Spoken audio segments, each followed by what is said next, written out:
إنما المسيء زيادة في الكفر يضل به الذين كفروا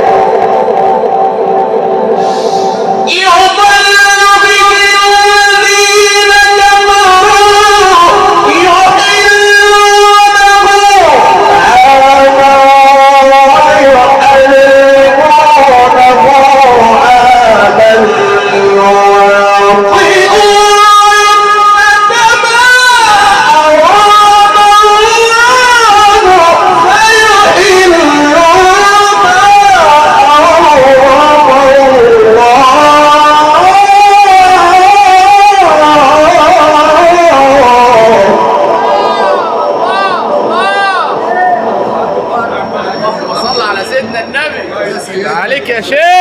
الحلاوة دي تعاليك الحلاوة دي كمان يا شيخ.